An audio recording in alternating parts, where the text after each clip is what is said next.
What I'm about to tell you will break your heart and then rebuild it stronger than before. This is the story of a man who had nothing, except everything that actually matters. And when he discovered what his son had been hiding for 3 years, it didn't just change him, it changed everyone who witnessed it. His name was Marcus, 42 years old, a single father working 2 jobs, landscaping during the day, stocking shelves at a warehouse 4 nights a week. His alarm went off at 4:15 every morning. Not 4:30, not 4. Exactly 4:15, because those 15 minutes mattered when you were trying to pack lunches, iron a school uniform, and still make it to your first job site by 6. Marcus had one son, Elijah, 12 years old, quiet, observant, with his mother's eyes and his father's stubborn determination. Elijah's mother had passed when he was 9, an aneurysm that took her in her sleep. No warning, no goodbye, just there one night, gone the next morning. And Marcus, who had shared parenting duties, suddenly found himself alone with a grieving boy and bills that didn't stop coming just because your world had ended. Let me tell you what Marcus's mornings looked like. He'd wake up in the dark, walk past the framed photo of his wife that he still couldn't bring himself to move, and head to the kitchen. The apartment was small, 2 bedrooms in a building where the heat worked sometimes and the elevator never did, but it was clean. Marcus made sure of that.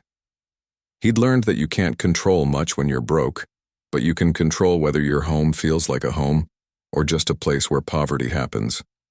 He'd make Elijah's lunch, always the same routine. A sandwich, usually peanut butter and jelly because meat was expensive and had to be saved for dinners. An apple or banana. A small bag of chips if they were on sale. A juice box. He'd write a note on a napkin. Nothing elaborate. Just, "Love you, bud," or "Proud of you," or "You've got this."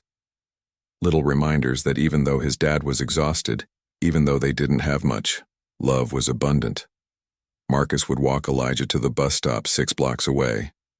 Every single morning, rain, snow, summer heat, didn't matter. Other kids walked alone. Other parents waved from windows. But Marcus walked with his son, backpack over one shoulder, the morning creating small clouds of breath between them in the winter months. And here's what nobody knew. Here's what Marcus didn't know.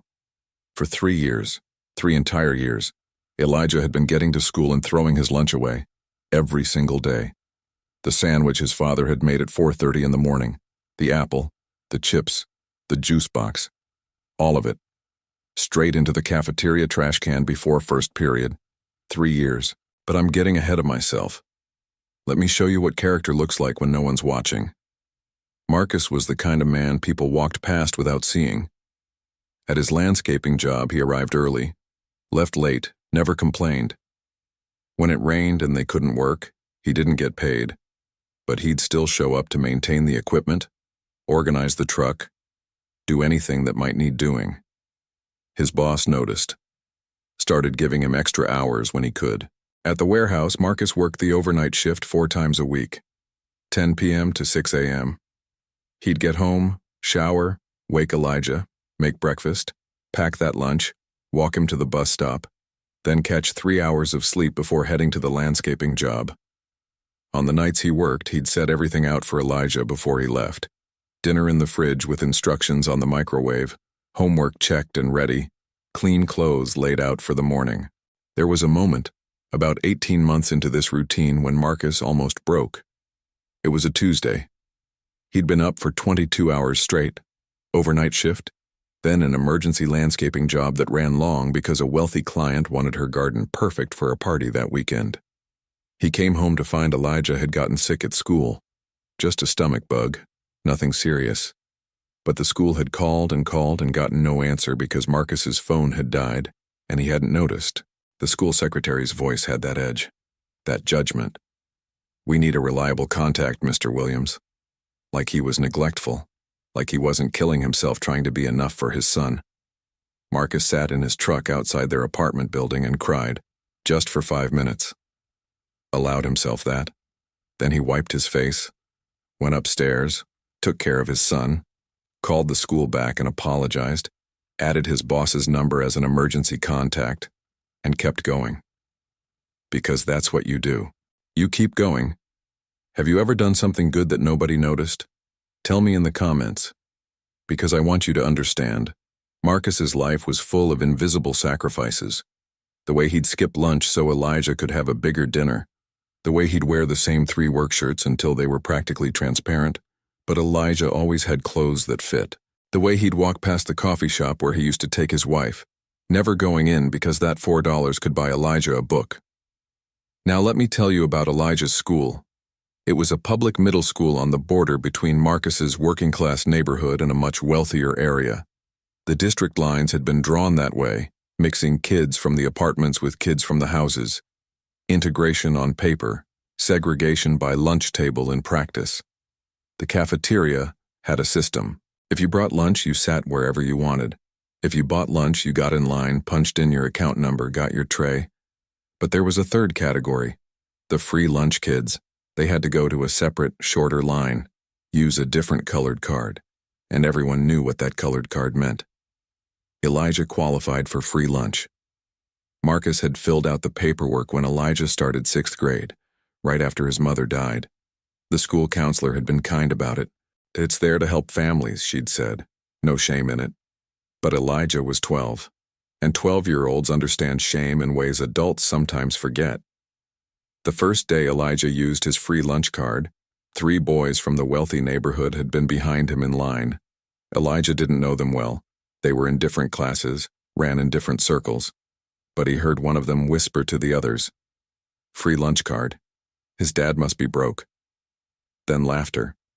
Not loud, not mean exactly, just casual, dismissive. The kind of laughter that says you're not worth thinking about for more than a second. Elijah had taken his tray, chicken nuggets, green beans, a roll, a carton of milk, and sat down, ate maybe 3 bites, then got up, dumped the rest, and decided something right then and there. He would never use that card again. The next day Marcus packed him a lunch like always. Elijah took it, walked to the bus stop with his father, got to school, and threw it away.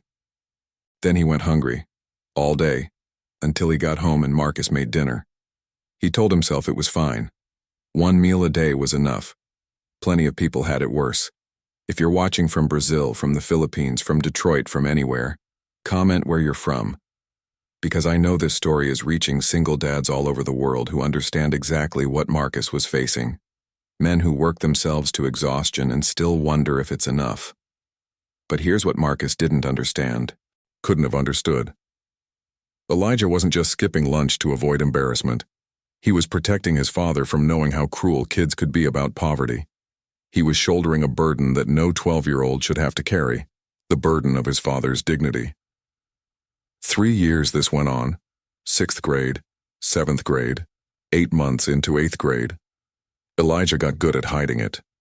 He'd come home and eat dinner like he was normally hungry, not starving.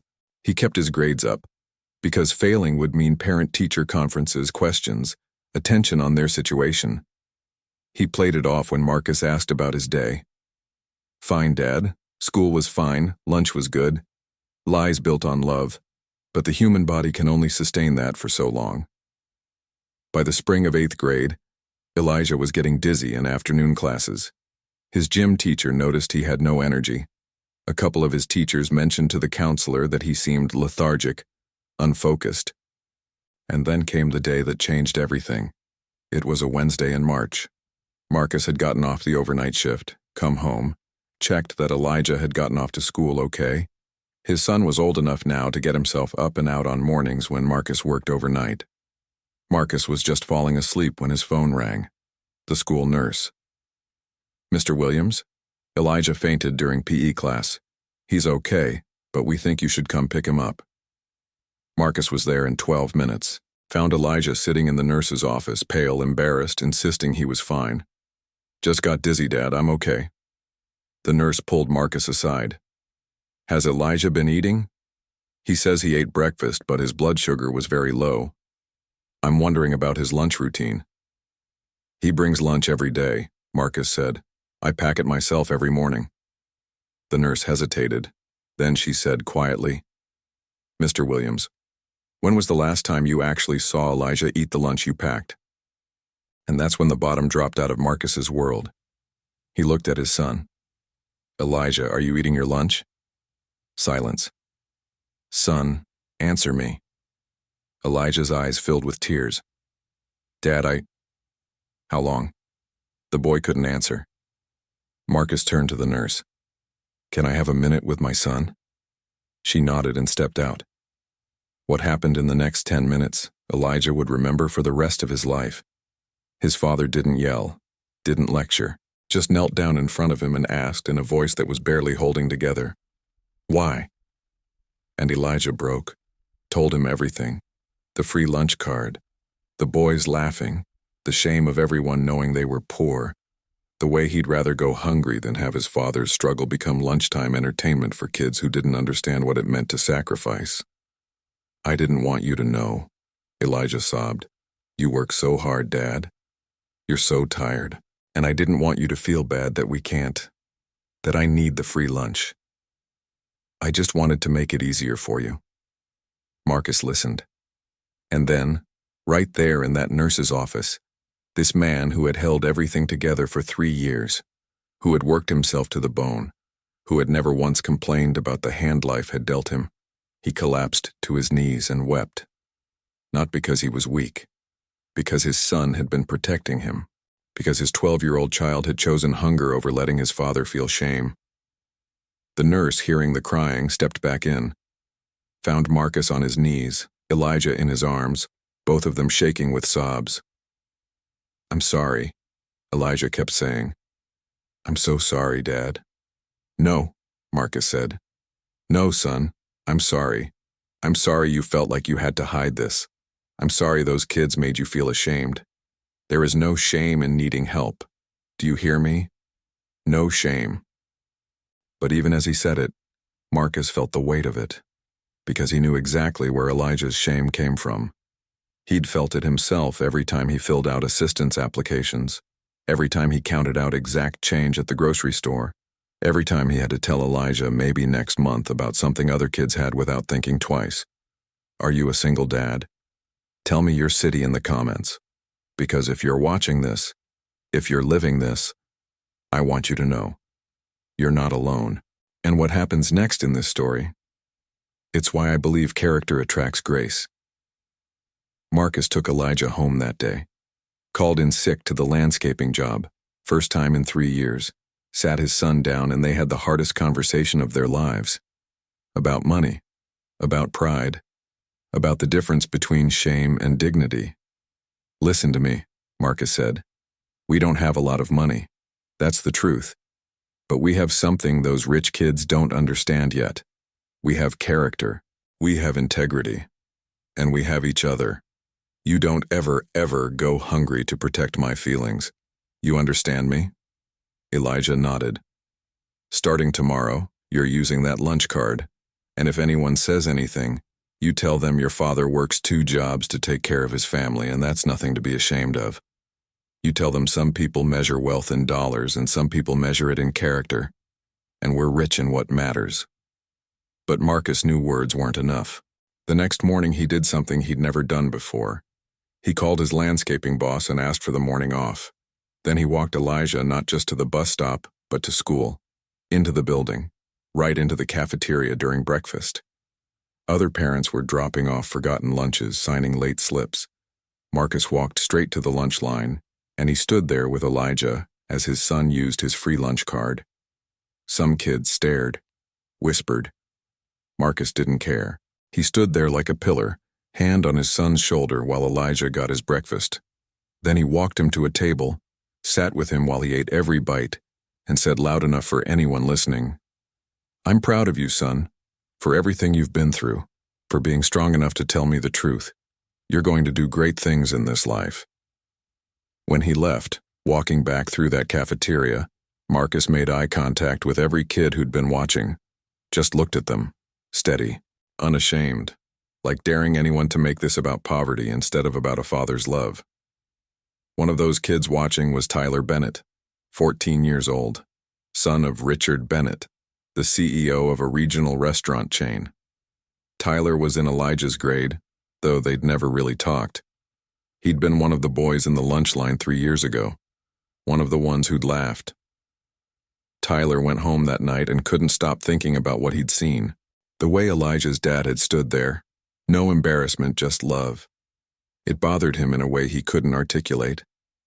His own father was always busy, always somewhere else, always measuring everything by the bottom line. At dinner, Tyler asked his parents, "Do you think we're rich?" His mother laughed. "Well, we're comfortable, sweetie." "No, I mean, do you think having money makes us better than people who don't?" Richard Bennett looked up from his phone. "Where's this coming from?" Tyler told them about Elijah, about the free lunch, about the father who'd stood there this morning. "Sounds like a tough situation," Richard said, already looking back at his phone.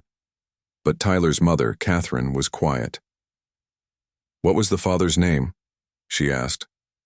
"I don't know. Williams, maybe. Elijah Williams." Catherine remembered that name. 3 years ago, she'd been on the school's parent-teacher board when they'd discussed the free lunch program expansion. She remembered a form that had come across her desk. Marcus Williams, single father, 2 jobs, approved for assistance. She'd signed it without much thought. Just another form in a stack of forms. But now she was thinking about a man who worked 2 jobs and still woke up early to pack lunches his son threw away out of shame. Shame that kids like her son, had created. What's the most invisible sacrifice you've made for your family? Comment below, because Catherine was about to learn what it looked like when invisible sacrifice got seen. The next day, Catherine did something unusual. She went to the school during lunch. Not for any official reason. She wasn't on the board anymore. Just wanted to observe. She sat in the back of the cafeteria watching. She saw Elijah go through the lunch line with his card. Saw him hesitate. Saw him sit down alone and eat quickly, like he was trying to get it over with before anyone paid attention. And Catherine felt something crack open in her chest. This was a child, eating food he was entitled to, and doing it like he was committing a crime. That weekend, she did something she'd never done before. She looked up Marcus Williams's address, public information from the school directory, drove to his neighborhood, sat in her car outside his building and watched him come home from work, shoulders slumped with exhaustion, still taking the stairs 2 at a time because the elevator was broken. She didn't approach him, just watched, and thought. Monday morning, Catherine called the school principal. "I want to make a donation," she said, "to the lunch program, anonymously." "That's wonderful," the principal said. "How much?" "Enough to cover every student on lunch assistance for the rest of the year. And I want the cards gone. No more separate cards, no more special lines. Every student uses the same system." The principal was quiet. "Mrs. Bennett, that's over $40,000. "I know. Can I ask what prompted this?" Catherine thought about Tyler's question, about a father on his knees in a nurse's office, about invisible men who deserved to be seen. "Let's just say I witnessed something that reminded me what actually matters," she said. But here's what Catherine didn't know, couldn't have known. The story was about to take a turn that would change not just the lunch program, but the entire school. Because 3 days after Catherine made that donation, Marcus got a call from the principal asking him to come in for a meeting.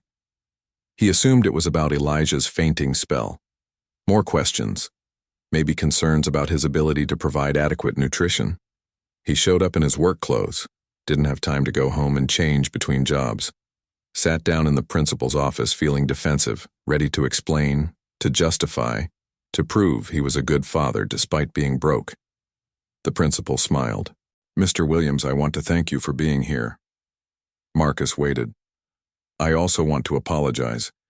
We had a system in place that was inadvertently creating shame around something that should have no shame attached to it.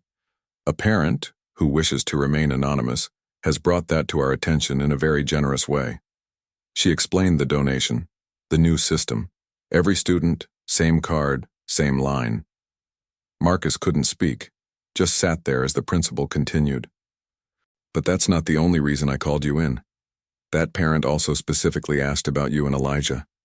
They wanted to know if there was anything else the school could do to support your family. We don't need charity, Marcus said quietly. It's not charity, Mr. Williams, it's community. And there's a difference. The principal handed him an envelope. A local business owner has heard about your situation. They have an opening for a facilities manager position. Better hours than your current jobs. Benefits. Salary that would let you work one job instead of two. They asked me to give you their contact information if you were interested. Marcus opened the envelope. Inside was a business card for Bennett Restaurant Group. Richard Bennett, CEO. I don't understand, Marcus said. Sometimes, the principal said, people see things they've been overlooking. And when they see it, they feel compelled to act. That's all this is. Marcus went to that interview, met Richard Bennett in a corporate office that was bigger than Marcus's entire apartment. Richard was direct. My wife told me about what happened with your son, and my son told me about how you handled it. I need someone who shows up, works hard, and leads by example. My facilities managers oversee maintenance for all my restaurant locations. It's demanding work, but it's one job, daytime hours, and it pays $65,000 a year with full benefits. Marcus almost laughed. $65,000. That was more than both his jobs combined. Why me? He asked. Richard leaned back. Because my son came home and asked if having money made us better than people who don't. And I realized he was asking because he'd seen you stand in that cafeteria with your son, and you looked like the richest man in the room. I want people working for me who understand what my son saw in you. And what's that? Character. The kind that can't be bought. Single dads in North America, South America, Asia, Africa. Where are you watching from? Drop your city in the comments. Because what happened next is why I tell these stories. Why I believe grace recognizes good men. Marcus took the job, started 2 weeks later. The difference was immediate. He could take Elijah to school every morning and still get to work on time. He could eat lunch, actually sit down and eat lunch. He could sleep at night. His paychecks covered rent with enough left over that he wasn't choosing between electricity and groceries. But here's what hit him hardest. About a month into the new job, Richard asked him to come to his office. Marcus thought maybe he'd done something wrong. Old habits of waiting for the other shoe to drop. Instead, Richard said, "My wife wants to meet you. Would you and Elijah join us for dinner this weekend?" They went. It was awkward at first, Marcus and Elijah in the Bennett's massive house trying not to feel out of place. But Catherine had made spaghetti. "Tyler told me it's Elijah's favorite," she said. At dinner, Catherine looked at Marcus and said, "I need to tell you something. 3 years ago, I signed off on your assistant's paperwork. It was just a form to me. I'm ashamed of that. Because you weren't a form. You were a father working 2 jobs, and your son was a child who felt so much shame about needing help that he starved himself for 3 years." Her eyes filled with tears. "I want to apologize for that, for being the kind of person who could approve help and still create a system that made children ashamed to use it." Marcus didn't know what to say. Finally, he managed, "You changed that system. That's what matters." "No," Catherine said. "You changed it by being the kind of father who shows up, who stands there unashamed, who teaches his son that integrity matters more than income. You changed how my family sees the world." Tyler, who'd been quiet, spoke up. "I'm sorry for laughing. 3 years ago. I was stupid." Elijah looked at him. "We were all stupid. I should have just used the card from the beginning." "No," Tyler said. "You were protecting your dad. That's not stupid, that's... I wish I cared about my dad's feelings that much." Richard flinched, and that night, after Marcus and Elijah left, Richard sat with his son and had the first real conversation they'd had in months. About what mattered. About being present instead of just present in the house. About measuring success by relationships instead of revenue. Comment if you've ever felt like your character mattered more than your circumstances. Because this is where the story gets deeper, where we understand why it matters. 6 months after Marcus started his new job, the school had a father-son event, a basketball tournament. Marcus had never been able to attend these things, always working. But this year, he had the evening off. He and Elijah showed up. Tyler and his father were there too. Richard approached Marcus. "Can we talk for a minute?" They stepped aside while the boys warmed up. "I need to tell you something," Richard said. "That job I gave you? I didn't do that because I felt sorry for you. I did it because my company was failing in the ways that matter most. We had good numbers but terrible culture. High turnover, low morale. My managers treated employees like expenses instead of people." He looked at the boys on the court. "You've been with us 6 months. Every location you manage has seen improvements. Not because you changed systems or policies, because you treat people the way you treated that situation with your son, with dignity, with respect, with the assumption that everyone deserves to be seen as valuable." Richard paused. "I'm promoting you to Director of Operations. It comes with a significant raise in equity in the company. Because I've realized something. I don't just need good managers. I need people who lead the way you lead. By example, by character." Marcus was quiet for a long moment. Then he said, "Can I ask you something honestly?" "Of course. Why does it take almost losing something for people to realize what they have?" Richard thought about his son asking if money made them better. About his wife crying over a form she'd signed 3 years ago. About all the years he'd been building a business instead of a relationship with Tyler. "I don't know," he said. "But I'm grateful something woke me up before it was too late." They watched their sons play basketball together. Friends now, brothers in a way that transcended economics. And Marcus thought about his wife. About how she'd told him the day before she died, not that they knew it was her last day, that the best thing about him was that he never measured people by what they had, only by who they were. "You see people, Marcus," she'd said. "Really see them. Don't lose that, no matter how hard things get." He hadn't lost it, even when losing it might have been easier. Know a single dad with a turnaround story? Send it to us. Include his city. Because these stories matter. They remind us what we're capable of when we refuse to let circumstances define character. Now let me tell you what happened at that school. The new lunch system, same cards, same lines for everyone, changed more than just the cafeteria. It changed conversations. Teachers noticed that students who'd been isolated started joining group tables. The stigma dissolved because the visible marker of it was gone. But more than that, a conversation started among parents. Catherine Bennett had been quiet about her donation, but word got out. Other parents started asking questions. Why had it taken an anonymous donation to fix a system that was clearly harmful? What else were they overlooking? A group of parents, including Catherine, formed a committee. Not to fix poverty, they weren't that naive, but to examine every school policy and practice that might inadvertently create shame around economic differences. They found dozens of small things. The family donation expectation for field trips changed to making all trips fully funded so no child had to bring a form home asking for money. The dress code that required specific brands changed to general standards that any store could meet. The fundraisers that rewarded students for how much money their families could give, redesigned to reward participation instead of dollars. Marcus was asked to join that committee. "You've lived this," Catherine said. "We need your perspective." He almost said no. Still felt out of place in rooms full of wealthy parents. But then he thought about Elijah, about other kids in that cafeteria, about invisible fathers working 2 or 3 jobs whose children might be carrying shame they shouldn't have to carry. So he said yes. And in those meetings, Marcus did what he'd always done. He told the truth, kindly, but unflinchingly. "You want to know what it feels like?" he said at one meeting.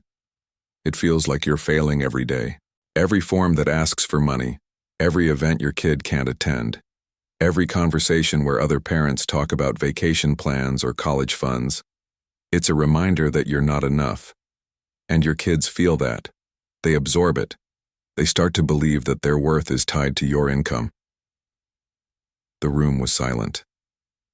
"But here's what I learned," Marcus continued. "My son wasn't ashamed of being poor. He was ashamed that I might feel ashamed. He was protecting me, and that broke me. Because I'd somehow communicated to him that our financial situation was something to hide instead of just a fact of our life. He looked around at faces that were really listening. You can't eliminate poverty, but you can eliminate the systems that make children feel like poverty is a personal failure. That's what you're doing here, and it matters more than you know. After that meeting, 3 different parents approached Marcus privately. All of them single parents, 2 mothers, 1 father, all struggling, all grateful someone had finally said out loud what they'd been feeling. One of them, a single mother named Angela, told Marcus, "I've been packing my daughter's lunch for 2 years, even though she qualifies for free lunch and I can't afford it. I've been skipping meals so she can have a lunch to bring. But after hearing you talk today, I'm going to let her use the card. Because you're right, there's no shame in needing help." What's the most invisible sacrifice you've made for your family? Tell me in the comments, because Angela's story isn't unusual, it's everywhere. And it's the reason stories like Marcus's need to be told. Now here's where this story reveals something about grace and character that I need you to understand. 2 years after Marcus took that job with Richard Bennett, the restaurant chain was bought by a larger corporation. Part of the acquisition deal was that key leadership would stay on, including Marcus. His equity in the company, the shares Richard had given him as part of the promotion, was suddenly worth just over $2 million. $2 million. Marcus, who'd worried about $4 coffees, who'd worn shirts until they were threadbare, who'd worked himself to exhaustion for pocket change, was suddenly wealthy by any measure. The day the acquisition closed, Marcus sat in his truck. He still drove the same old truck, hadn't upgraded yet, and called his sister. "You're not going to believe this," he said. And he told her. She screamed, laughed, cried. "Marcus, you did it! You made it!" But Marcus was quiet. "I didn't do anything different," he said. "I just kept being who I've always been." "Exactly," his sister said, and somebody noticed. Character attracted grace, just like Mama always said. Their mother had passed 10 years earlier, but her words echoed. Character attracts grace. Here's what Marcus did with that money. First, he set up a college fund for Elijah. Full ride wherever he wanted to go. Then he paid off his apartment, bought it outright, and bought the one next door too, knocked out a wall, gave his son a real bedroom, a real home. Then he did something that shocked everyone. He took $1 million and created a foundation, the Marcus Williams Foundation for Single-Parent Families.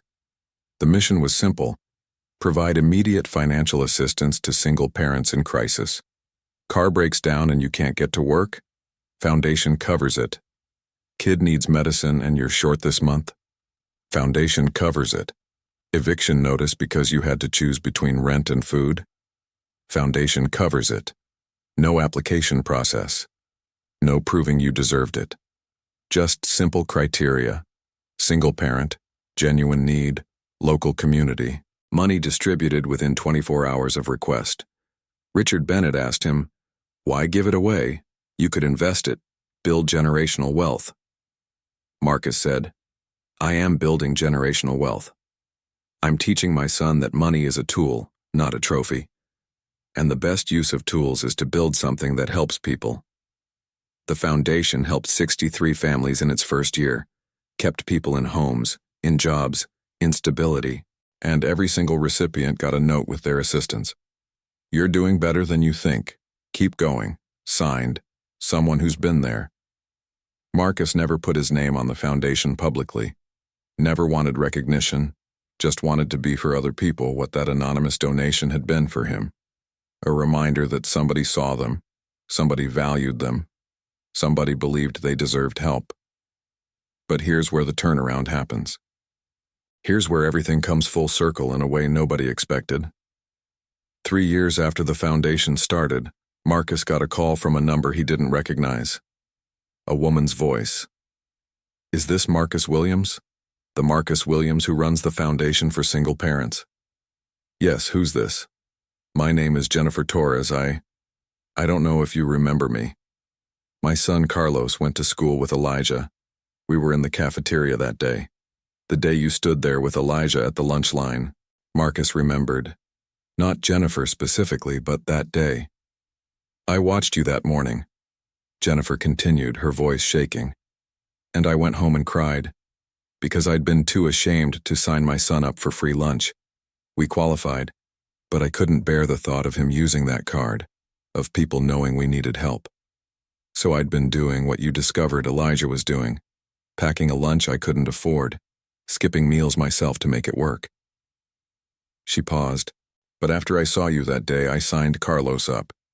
And that decision, Mr. Williams, it saved my life. Because 2 months later, I lost my job.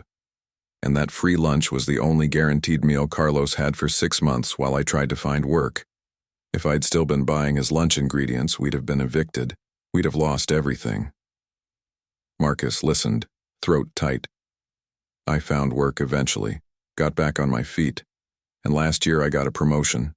I'm making decent money now, and I want to donate to your foundation, because I want to be for someone else what you were for me that day, someone who showed me that accepting help isn't weakness, it's wisdom. Marcus thanked her, asked about Carlos, learned he was thriving, planning to study engineering. After he hung up, Marcus sat in his office. He had an office now at the foundation headquarters, and thought about circles. How character creates ripples. How one moment of choosing dignity over shame had led to a woman feeding her son, which led to her keeping her housing, which led to her son having stability, which led to him having dreams of college. All because Marcus had refused to let his son feel ashamed. Have you witnessed grace recognize a good man? Share it below. Because this is the deeper meaning I want you to understand. Marcus didn't get wealthy because he was virtuous. Plenty of virtuous people stay poor. The system isn't fair that way. But Marcus got his turnaround because when given the opportunity, someone saw his character and chose to invest in it. And then Marcus took that investment and multiplied it by investing in others. That's the cycle. That's how grace works. Not as a reward for being good, but as a multiplier of goodness when it's recognized. Let me tell you what happened with Elijah. He's 21 now, studying social work at a university on a full scholarship, not because of his father's money, but because of his grades and his essay about growing up understanding the invisible labor of love. Last year, Elijah started a campus organization called Invisible Heroes. It's for students who come from backgrounds where they had to work, had to sacrifice, had to be adults before their time. They meet once a week, share stories, support each other, and they volunteer at local elementary schools, specifically focusing on lunch programs and making sure no child feels shame about needing help. Marcus went to one of their meetings when he was visiting Elijah at school, sat in the back and listened to his son talk about the day he fainted in PE, about throwing away lunches, about a father who worked 2 jobs and still found time to write notes on napkins. My dad taught me something that day in the nurse's office, Elijah told the group. He taught me that there's a difference between shame and dignity. Shame is what other people try to make you feel about your circumstances. Dignity is what you choose to carry regardless of circumstances. My dad chose dignity, every single day. And when I finally understood that, when I stopped trying to hide our situation and started honoring the sacrifice behind it, everything changed. After the meeting, a girl approached Marcus. Are you Elijah's dad? I am. He talks about you all the time, about how you showed up, how you kept showing up. My dad left when I was 8. I used to think that meant something was wrong with me, but hearing Elijah talk about you, it helped me understand that some dads leave and some dads stay, and the ones who stay are heroes even if the world doesn't see them that way. She paused, then added quietly, I'm majoring in social work because of Elijah's story, because I want to work with families like yours, like mine, families where people are trying so hard and still barely making it. Marcus hugged her. The world needs people like you. Keep going. That girl is going to change lives, because Elijah changed hers, because Marcus changed Elijah's, because Catherine and Richard saw Marcus, because someone somewhere in the chain chose to recognize character instead of circumstances. This is what I want you to understand. You may feel unseen, You may be working 2 jobs, 3 jobs, falling asleep exhausted and waking up before dawn. You may be packing lunches and writing notes nobody thanks you for. You may be showing up day after day in a world that doesn't acknowledge the invisible labor of love. But your children see you, and character has a way of being recognized. Maybe not today, maybe not this year, but it compounds. It creates ripples. It builds a legacy that transcends bank accounts. Marcus didn't have wealth. He didn't have power. He had something better.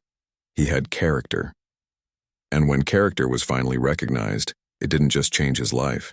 It changed his son's life, changed the school, changed the Bennett family, changed Jennifer and Carlos, changed a college girl who's going to spend her career helping families, all because one man chose dignity over shame, chose to show up, chose to keep going. If your children could only inherit one thing from you, what would it be? Your money, or your integrity, your success, or your character? Because here's the paradox of the story of Marcus Williams. He started with nothing. He worked himself nearly to death.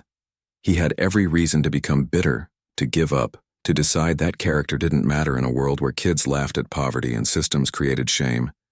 But he didn't. He chose the harder path, the path of showing up with dignity, the path of teaching his son that their worth wasn't measured by their address or their bank account, the path of turning personal pain into public good through the foundation. And in the end, he had everything that mattered. A son who understood sacrifice, a community that valued him, a legacy of helping others, wealth that he used as a tool rather than a trophy. He started with nothing, and in the end, he had everything that actually matters. Grace recognizes good men. It always does. Sometimes it just takes time. If this story moved you, I need you to do something for me. Share it with a single dad who needs to hear it. Share it with someone who's working themselves to exhaustion wondering if it matters. Share it with your children so they understand what real wealth looks like. Leave me a comment. Where are you watching from? What's your city?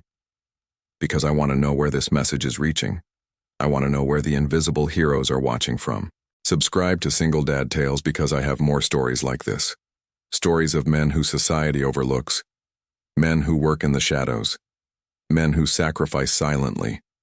Men whose character speaks louder than their circumstances. And if you're a single dad with a story of turnaround, send it to us. Tell me what happened when your character was finally recognized. Tell me about the moment someone saw you, really saw you, and everything changed. Include your city, because these stories matter.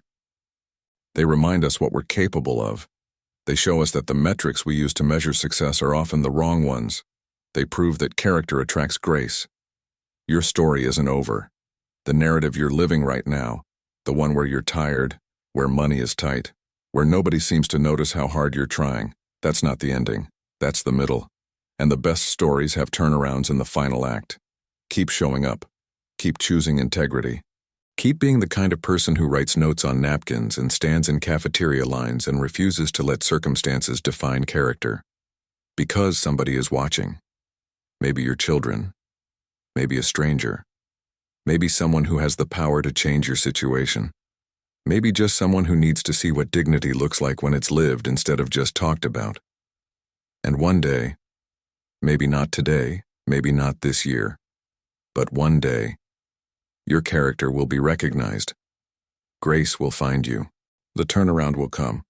Character attracts grace. Your story isn't over.